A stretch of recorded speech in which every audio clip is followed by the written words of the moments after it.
Welcome, welcome, lovely audience of Visa Franchise. We're here on a beautiful Friday afternoon here in Miami, Florida. We're doing this live stream with U.S. Immigration Attorney Grant Dwyer, who is also an in-house counsel here at Visa Franchise. Grant, first of all, I'd like to welcome you to the show. Thanks for having me, Alaattin. It's a pleasure. Cool. For the past three videos, I guess, or three live streams, we've been discussing one topic and one topic alone, and that is the recent changes on the H-1B front, the 100K fee for new applications and renewals for the H-1B visa that has recently been introduced by the Trump administration, aka it's been termed as the bombshell in the immigration industry. Obviously, this is affecting a lot of people right now, and it is going to affect a lot of people's lives going forward. So, just as a personal remark, Grant, you've been in the industry for ages, and what's your take on what is happening? It's kind of like a tsunami wave, Alaattin. I think that there was some rumor and talk that these changes were on the way, but when they hit, it was a week ago today. It was a Friday afternoon. The White House issued these presidential proclamations, they're called. And it's been kind of chaotic since then. It's big news. And, we've heard a lot from folks who either hold an H-1B visa or were thinking of applying for an H-1B visa. And they feel a little bit like the world got turned upside down. Yeah, we feel that too. I mean, a lot of you guys are reaching out to us and looking for ways to continue staying inside the US. As a general rule of thumb, here at Visa Franchise, what we want to do is that we want to take the full advantage of the toolbox that is available to us. That is not to say that we're going to have answers for everybody. Some people's American dream will be interrupted no matter what.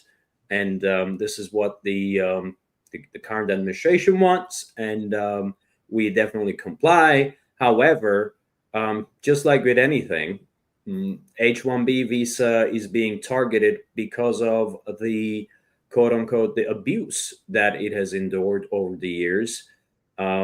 We don't really believe that the US government is targeting people based on their nationality. It's more on a merit basis.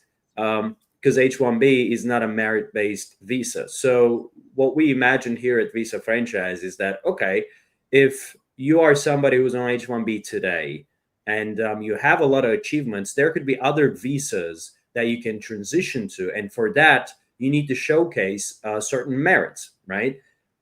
We talked about the L1, we talked about the E2, but today we're hyper-focusing on the O-1 visa, which is also known as the Extraordinary Ability Visa, which for some, it'll be a very, very easy transition. A lot of people do qualify for it, but they just don't know yet. So we will touch upon the criteria and how to transition in this live stream. So if you guys are in the same boat and you think you'll gain value from this live stream, please like the video and subscribe to the channel. We have tariffs in this live stream that you need to give a like to get your questions answered. So if you have any questions, throw them in. We're here to answer those questions, but don't forget to pay your dues, and that is one like per person. All right. That being said, Grant, let's talk about a general overview of the O-1 visa. What is it? Who qualifies for it? Is it really an urban legend that you got to be an actor or an artist or an athlete or something? All good questions. I think you introduced it well when you used this phrase extraordinary ability, right? And one of the peculiar things about applying for the O-1 visa, you don't get a lot of opportunities in life to brag about yourself. And generally that's frowned upon in polite company, right? That's how our mothers raised us, is to be humble and to, be polite and not to brag. When you're applying for the O-1 visa, you have the green light. This is your chance to brag, right? It is an opportunity to express to the United States government that you have accomplished extraordinary things. As you point out, Alaattin, the most famous of these types of visa holders can be movie stars and salsa dancers and popular entertainers and singers. If you see an actor on Netflix from a foreign country, he may have come over to the United States on an O-1 visa. But it's not only those folks. And there's two types of O-1 visas. There's an O-1A and an O-1B. O-1Bs, for the most part, are artists, the kind of folks I just was talking about. But the O-1A visa is for any professional applicant who has talent in his or her field. So no, you don't have to be a Major League Baseball player or a singer, but that can help sometimes. Of course it would. O-1A, as you rightfully pointed out, is going to be the visa that we'll be focusing on, especially on the business end, because that's basically where our audience is focusing. The H-1B visas is generally the US jobs, mainly in tech companies, some major companies, some small too. But O-1A seems to be the likely path for most of our clients. So suppose that I am somebody on H-1B and I'm doing a tech job, or I'm a software engineer or somebody who's qualified in that kind of area. What would be some of the qualifications that would be sought after? Well, there are certain initial thresholds that you want to meet or structures you want to have in place to begin your O-1A journey, right? And the first thing to keep in mind is it's an employment visa, which means you need a job offer, right? There will be an US-based institution or organization that will be petitioning for you to receive the O-1, just like in the world of H-1Bs, right? The good news is this O-1 petitioning institution or organization, there's a lot of flexibility about who or what it can be. I'll give you some examples. The classic kind of most famous case of an O-1 visa application is that there is a US entity, a business, who wants to employ you. That business will be your sponsor, they'll be your petitioner, and the application will be filled out in their name, petitioning for you as a beneficiary to receive the visa. So if you're just looking at the O-1 today for the first time, the first question I think you should ask is, who's going to employ me, right? If there's a US company out there that fits the bill, you've got your answer. If there's not an immediate answer, we can get creative, right? The O-1 allows for you also to have some ownership in your own company that will employ you. So if there's an H-1B holder, H-1B applicant out there who's thinking, you know, I do have an LLC registered here in the United States, or I could incorporate a business here in the United States myself, that same business can sponsor the applicant's O-1 petition, right? So that's a second way to go forward, through a petitioning organization that you yourself own. There's a third way as well, and your employer visa franchise steps up to the plate here perfectly. A US-based agent can petition on your behalf. What does this mean when we talk about an agent? I'll use Visa Franchise as an example. Visa Franchise, you guys have within your business model a agency, Visa Franchise USA, right? This agency can petition the US government on behalf of the beneficiary, the person who wants the O-1 visa, to represent the beneficiary to do different types of employments with different types of employers, right? So there might be an applicant who's a tech worker who might say to himself or herself, you know, I'd like to consult.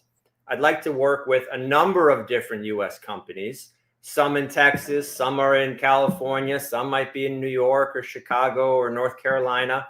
And so the answer will be, let me pick one U.S. agent who will sponsor my visa petition and help arrange the ability for me to work with all these different employers at different times during the life of my visa, right? So again, just to summarize, you asked me, what are some of the first things they should look at? Number one, is there a job offer out there for me? Can I get a job offer from a U.S. company? If so, that's a fairly straightforward model. Number two, can I incorporate or begin a U.S. business which can then employ me? That's another way we can move forward.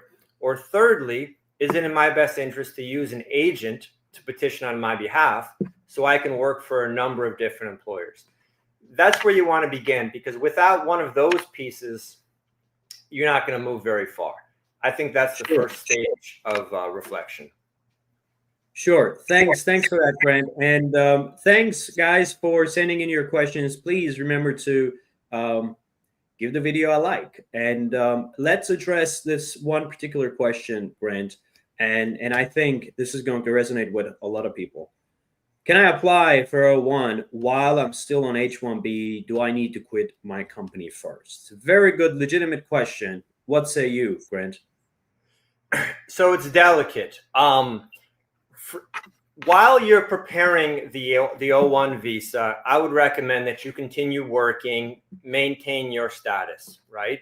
Once you've left your H-1B employer, your status now begins to change. You will be given a grace period to exit the United States, but the validity that was given to you on your H-1B application took into account that you would be employed as you promised you would be.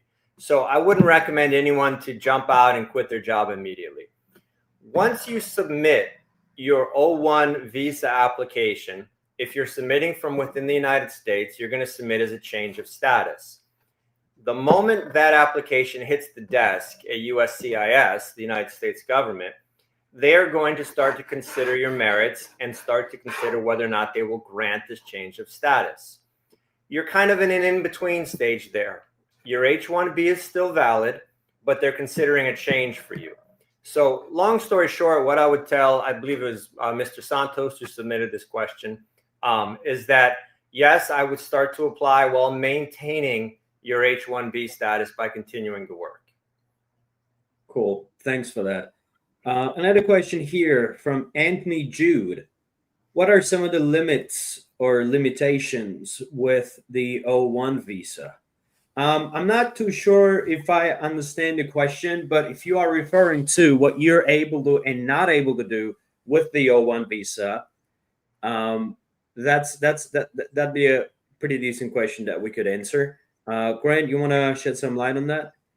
Sure. I'll say this, Alaattin. You know, they taught us this in law school. The best answer a lawyer can give to any question is, it depends, right? So that's kind of the famous and frustrating lawyer answer. It's always going to depend on a lot of factors. So what I would say to Anthony is, depends what you mean by limits, and it depends what kind of O-1 visa you have. What I'm imagining the questions a lot of people are going to have is, how long is this visa going to last me, right? Well, there are limits to that. And the short version of saying it is, it's going to depend a lot on the kind of commitments you have from your employer. Typically, these O-1 visas are granted for up to 2-3 years initially. They can be renewed, but it's going to depend upon the length of your work contract. Another detail in Anthony's question might be, I hear this a lot, can I travel on the O-1 visa? Absolutely. You can go in and out of the United States with convenience and comfort. You're allowed to move around. The third question we get a lot is, you know, who can I work for on the O-1 visa? And that's when I get to that it depends answer, because it's going to depend upon who functioned as your sponsor in the initial application. If you've used an agent, you can work for several different employers. If you have an employer sponsor, you are locked in to work for that sponsor. Cool.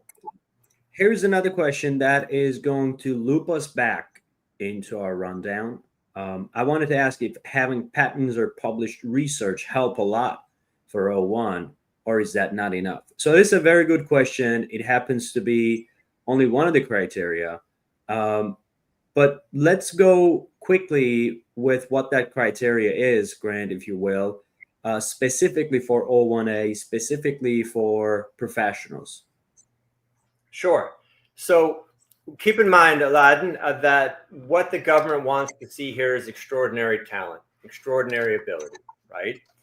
Those are hard things to judge right off the bat when you meet someone or you look at someone's resume. So how do you prove that you're extraordinarily talented? How do you convince someone that you have extraordinary ability? The government's going to look at what have you done in the past, right? The past is the best predictor of the future. So they want to see what you've already accomplished. You can find, and anyone can find online, there are 8 criteria the government uses to judge an applicant's extraordinary ability. And there's kind of a catch-all criteria at the end where they say, if none of these 8 fit exactly, feel free to give us other types of evidence that you think demonstrates your talent, right? This question points at one of them, which is publication, right?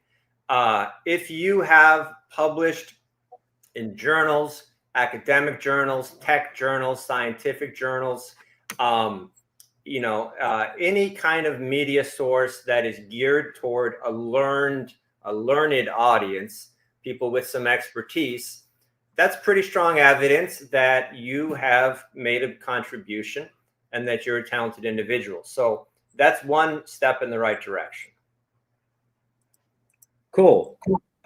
You're referring to the criterion 5, and that is the evidence of beneficiaries' original scientific, scholarly, or business-related contribution, as well as criterion 6, evidence of beneficiaries' authorship of scholarly articles in the field, in professional journals, or other major media. Now, let's circle back and look at some of the criterion. Sure. Very quickly, criteria number 1, documentation. By the way, before we get into that, you need to satisfy at least 3 out of the 8 that's listed here. So we're not looking at the satisfaction of each criteria. We're only seeking 3 at a time. So the very first criteria, again, you don't have to have this. If you have it, that's great, but it's not a must.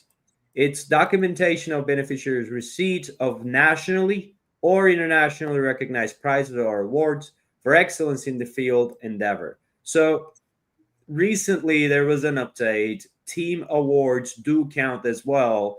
And the reason why I'm asking this, Grant, is because some of our prospects are working at essential capacities, and they're running certain projects, and their projects do win the award, and they played a critical role in that, but it's a team award.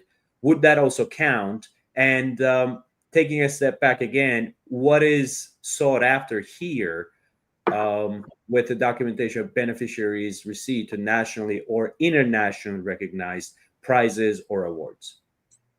Sure. So yes to your question. If you're a team player and your team has won an award, or even if your organization or an employer has won an award for a project to which you contributed, that counts, right? What is documented? Here's kind of, I think, the best way to approach that question, and we can use this.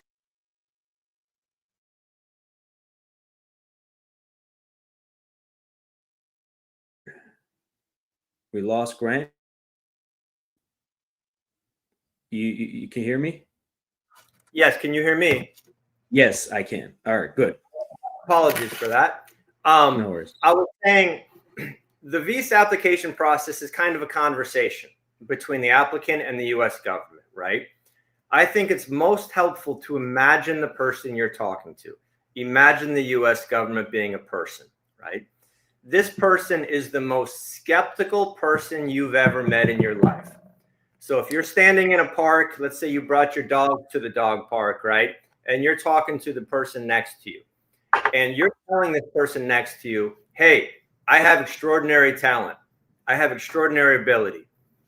The person next to you is going to say, Alaattin, I doubt it. I don't believe you. Okay, what do you say next? You say, well, listen, I won an award, right? My work won an award. What are they going to say? I doubt you won that award. And you say, well, here in my briefcase, I've got a copy of the actual award. And there's my name on it and my colleagues' names. And it says, we won this award for doing our work. They will look at that award and they will say, okay, I guess you did win the award, but I doubt that it's important. Okay, well, let me tell you why this award is important. It's only given out once a year. I doubt that it's only given out once a year. So that's how the conversation goes, right? Well, here, I've got some documentation from the group that gives the awards. And they explain in their bylaws, we only give this award once a year. These are the criteria we use to give the award. These are some past winners, famous people, big names, right? Not just anyone can submit their name for this award. We have certain rules of exclusivity. Now the person in the dog park says, okay, I get it. You are talented. You won an award. Let's talk about other ways that you're talented. And that's how the conversation goes. For each and every one of these criteria, you want to be able and ready to document why is it meaningful. Okay, cool. Let's play this game, right? So you're at this dog park and you're talking to this very skeptical person, and that person says, okay, the award is fine. How about memberships? What's that got to do with being extraordinarily talented? It's a good question. So now you're looking for other ways to demonstrate your talent, and you're going to tell this person, listen, I'm a computer coder, or I'm a computer engineer, or I write software, or whatever it is you do, right? And they say, well, I don't have any reason to think you're any good at that. And you say, well, actually, I belong to an organization. I'm a member in this group, in this association of computer software engineers, right? And they say, I don't believe you. And so now you give them the list of names in this group and say, there I am. I really am. Their next question, you can already anticipate it. Well, I don't think this is important. Anyone can become a member, right? Well, now you want to document that there are criteria about who can and who cannot become a member. You must be invited. And here's the email where they invited me. You must demonstrate your skills. Here's what I had to show them to become an associate or a member. Here's some other people that are members, and here are their LinkedIn profiles just to show you these are professional, accomplished people, right? So if you can show that you have some type of membership in an association that is exclusive about who gets to join, that goes a long way towards proving you're talented. Of course, because at the end of the day, that's making the job of the officer easier. Because, okay, if this very credible association has vetted you, you're coming to me with extra evidence, and the vetting process is being done previously to me. That's great. How about published material in professional or major trade publications or major media about the beneficiary, relating to beneficiary's work in the field for which the classification has been sought? This is a good one, and I could get in a little bit of trouble if I talk about this one too much, right? Because if you're sitting out there listening to this live stream and the Wall Street Journal has written about you on above the fold, page 1 in a big story, that's great. We're going to use that, and you're probably a really strong applicant for this visa. For most of us, myself included, Wall Street Journal, the New York Times, they never write about my work, right? So then the question is there any media out there that writes about me? Now, I'd like to say, listen, my sister-in-law is really active on Facebook, and she blogs and makes posts on Facebook all the time, and she mentions me and links me. Well, that's not quite as prestigious as the Wall Street Journal, right? So the question is, what kind of media can we use to really impress our skeptical audience? Number one, it's got to name me in the media story. Number two, it's got to be about the type of work I am applying for my O-1 visa. In other words, if I'm a computer software engineer and this article is about how great a father I am, it's not going to help me, right? Right. USCIS is going to have certain standards about what kind of media they're going to accept. They're going to want to know what media source this came from. If it's a recognizable name, that certainly helps. The article is going to need to have a byline. A journalist is going to have to put their name to this article. We're going to have a publication date, whether it's hard copy printing press or even something posted online. They want to know when was this published, right? We get a lot of online media now these days. Most of our lives are lived online. We're going to want to know this particular website that wrote about you and your work. What's their audience? What's their readership, right? How many visits do they get? How long do their visitors stay on the website? How does this website compare with competitive or peer websites? So again, our audience is really skeptical. This guy at the dog park, right? And he's going to say, okay, you were written about in some media. Tell me why it matters. Tell me why it's meaningful. Yes, provided that we have that also. Again, we don't have to, but suppose that we do. All of a sudden, we're facing another criteria, which is the evidence of beneficiaries' participation or a panel, either individually and judge the work of others in the same or in an allied field of specialization. Okay, now, what's that got to do with me being extraordinarily talented? Do I have to go and judge events now? Well, as you point out, Alaattin, there's 8 different criteria plus kind of a catch-all, right? So you may be sitting there listening to us rattle through these criteria and think, I don't have this one or I don't have that one, right? First of all, you don't need every one. You want to meet at least 3 of these. It's always a little bit more comfortable if you think you've got more than 3, but 3 is the minimum threshold, right? The other thing to keep in mind is there's a process of applying. And so maybe you don't have all of these today, but we can go forward and work as a team and find opportunities for you to gather some of these criteria, right? There's a lot of opportunities out there for people to act as a judge in evaluation of their peers' work in the field. I hear a lot these days about people participating in hackathons or code writing contests, debugging contests, a lot of stuff in the tech world. But in any opportunity you might have to serve as a judge, and again, to document that you've done this, to document why it's meaningful, that will go a long ways towards meeting criterion 4. Of course, if you're in a position to judge other people's work, you are at an important position, and people want to know what you think about their work. So again, that helps USCIS to put you in a category of somebody who has excelled in their fields. But how about the original contribution, criterion number 5?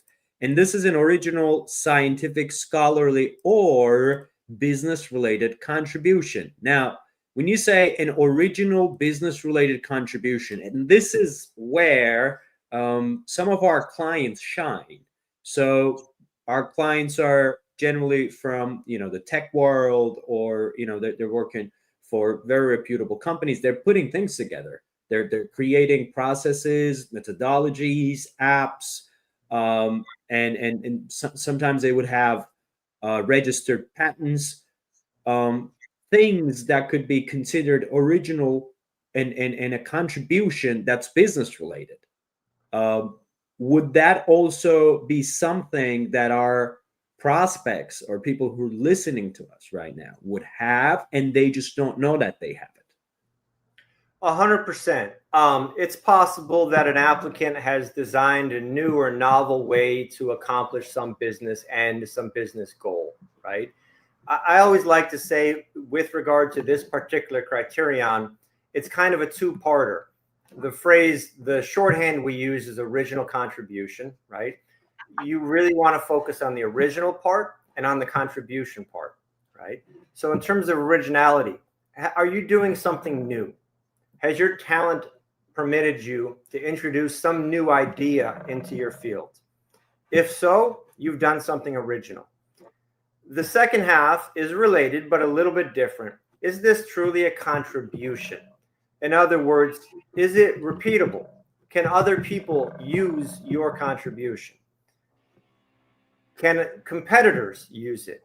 Has it spread around your business, right? The more you can demonstrate that you brought something new to the table, and since then it's been used by others, the stronger you are positioned to address this criteria. Sure.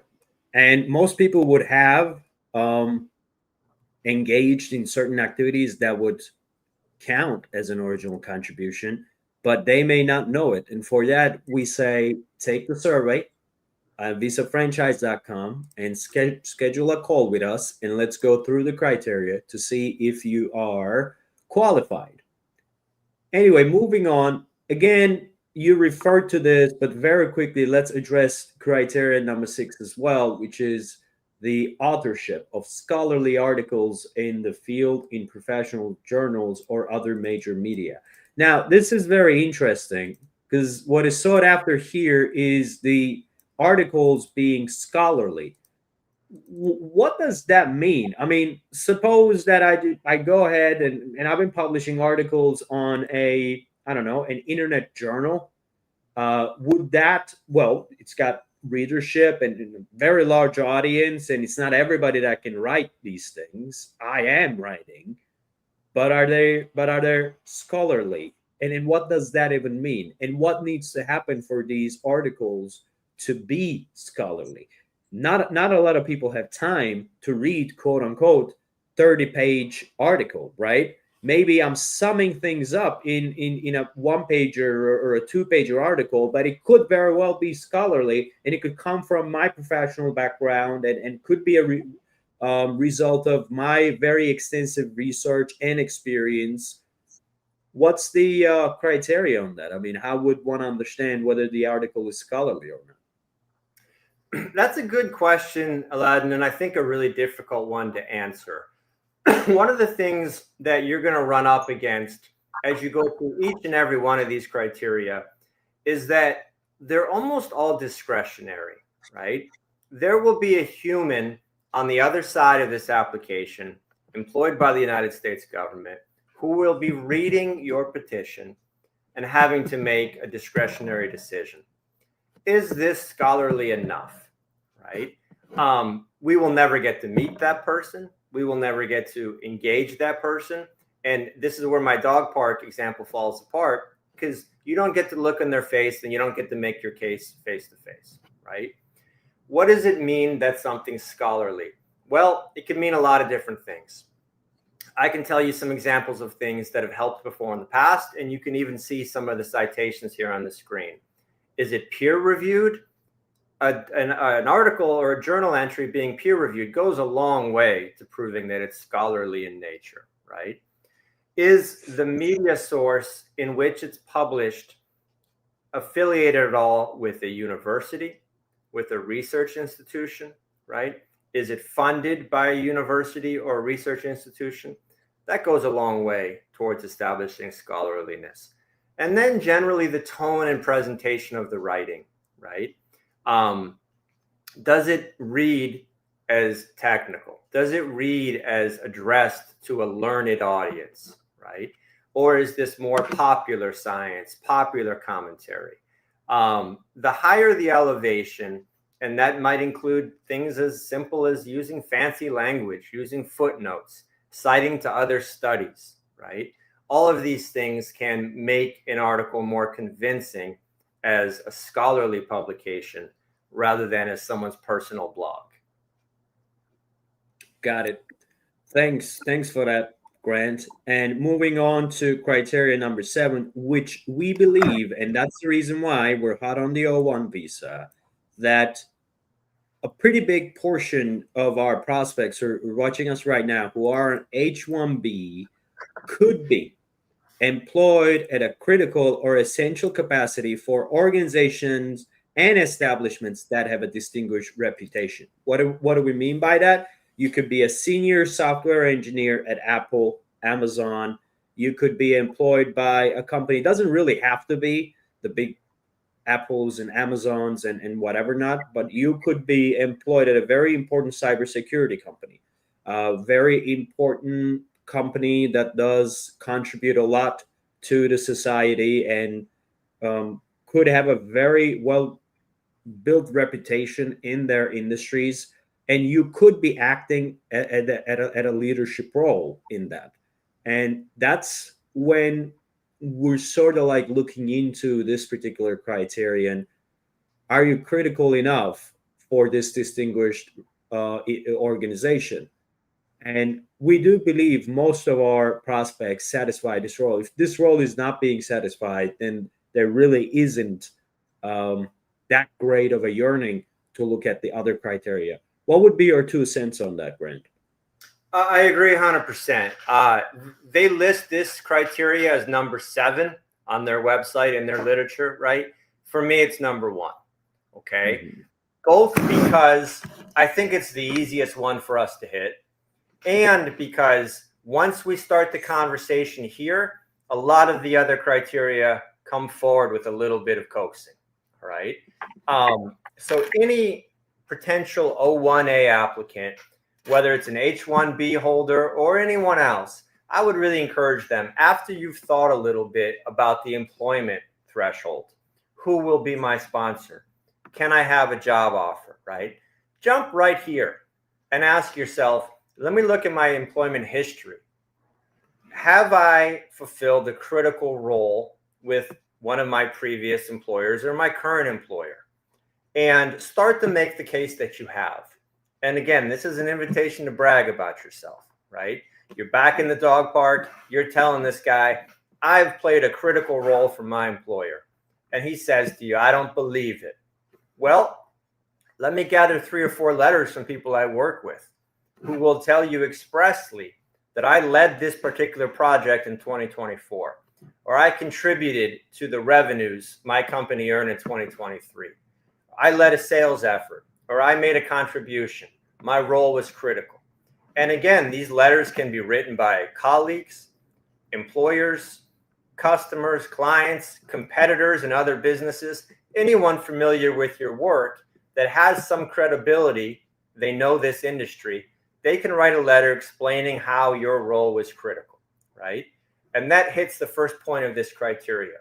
The second point is to talk a little bit about why this organization that you worked within has a good reputation, right? You mentioned Amazon. I laughed quite a bit this summer. I was involved in a visa application for an applicant who was attempting to meet this criteria and had a pretty senior role at Amazon. And as we were communicating with the U.S. government came back to us with a question, which they often do.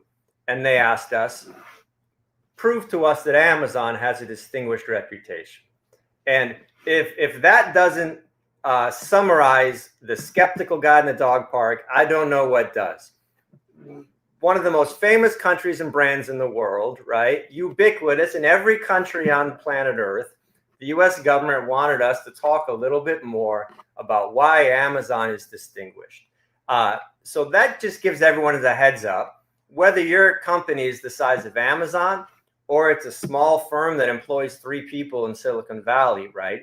You want to start to gather documentation that supports this company has a good reputation and a good name. And if you can demonstrate that you played a critical role for a company that has a good reputation, you've hit this criteria and everything else starts to fall into place. Cool. And here's the last of the criteria. High salary. It's a very simple criteria to understand. But where's the limit? Where's the threshold? I'm getting paid $130K a year, and I live in, let's say, Dallas, Texas, and I'm a software engineer. Is my salary high? It's a pretty high salary compared to my home country, and it's above GDP per capita of the United States. But is it above my peers? What would be your 2 cents on that one? I think I would really underline and underscore that last phrase you just used. The government's going to want to look at your peers, right? They're going to want to look at people who have roughly the same job title as you and who live roughly in your area. You may get paid more with the same job in Manhattan, New York, than you would in the middle of Kansas, right? So they're going to take all that into account. So as you're looking to meet this criteria, get online, talk to your friends and colleagues. You want to get a rough sense of what other people are earning in your industry, in your job title, in your geographic area, in order to make the argument that you're earning a bit more. Sometimes, though, Grant,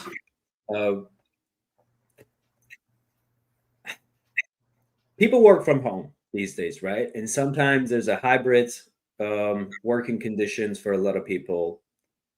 And you mentioned area, and I know USCIS looks at it. And to me, it's a little bit of an ancient way of looking at it, because I may want to live in a pretty decent neighborhood or pretty decent city or part of the city where I would, let's say, spend over and above because I want better housing, because I have a kid. Otherwise, someone like me may not necessarily afford that particular area, but I would want to, right? Let's say that you can live anywhere in Florida to continue doing what you're doing, but you choose to live in Miami Beach specifically. Now, Miami Beach is a city, and it's one of the wealthiest cities in America, if not the wealthy, right? So all of a sudden, what you're doing is that you're putting yourself in a place where now you got to compare yourself with the, I don't know, the millionaires that are living next to you, and people who may have a similar job title as you, but they might work for very, very, very big companies, and all of a sudden you're putting yourself at a competition where you're not likely going to win. So, what would be your argument there as well? I mean, what's the reason of not moving to, let's say, Wichita, Kansas, to do the same job where you would be the top earner? Well, the first thing that occurs to me, Alaattin, is if you're asking me why I live in Miami, Florida, I ask myself that question every single day of my life, right? Why am I paying for all this? I got to move to Wichita. So I feel that on a very personal level. But to the immigration question, I don't think it'll be quite as granular as that, right? USCIS is probably not going to zone in on your school district or your particular neighborhood or your corner of the city, right? What they do want to get is a general sense of comparing apples to apples and not apples to oranges, right? And so you mentioned this is a very old-fashioned way of looking at things. I like to tell people the visa application process is solidly 20th century, maybe mid 20th century at best, right? And the best way to prove this is that every single piece of evidence that you and I are talking about today is going to be submitted on an 8.5-inch by 11-inch piece of paper, right? USCIS is not going to watch YouTubes. They're not going to click files. They're not going to examine any dynamic evidence. If it's not on a piece of paper, it doesn't count, right? So it is an old-fashioned and kind of archaic way of doing things. Which is to say, when you are attempting to meet this criteria about salary, you're giving them documents. Now, I exaggerate a bit when I say paper. It's going to be PDF, but everything is going to be in paper PDF format, right? They will only evaluate what you give them. If you want to give them your exact home address in your school district, they'll take a look. But what's meaningful here, I think, is to really satisfy their skepticism that you're comparing apples to apples. If you're a software engineer in Austin, Texas, compare yourself to software engineers in Austin, Texas. If you compare yourselves to software engineers in Mumbai, they're going to be skeptical and they're going to wonder why you're not making a more apples to apples comparison. So I think that's the takeaway. All right, cool. Well, Grant, thank you very much for that. That kind of like sums up our criteria discussion. And it's been what, 45 minutes now? And thanks for joining, guys. And a lot of you joined and sent in your questions. Would like to continue talking about the H-1B situation in the upcoming lives. But this has been a pretty good discussion for us. if we were able to deliver value, please go ahead and like the video and subscribe to the channel, as we'll be creating more such content. And go to visafranchise.com, explore what we can do for you, and take the test. We'll see it, we'll look at it, and we'll decide whether there's a mutual fit. If there is, we'll send you a meeting link, and we'll get on a meeting to sort of like look at the qualifications, to see where we are with this. And if everything checks out, then we'll get you onboarded and get it going. And yes, it is recorded and it'll be posted on the channel. Don't worry, you'll always have the replay. All right, cool. Grant, thank you so much. And guys, see you in the next one. It's been a pleasure. Thank you.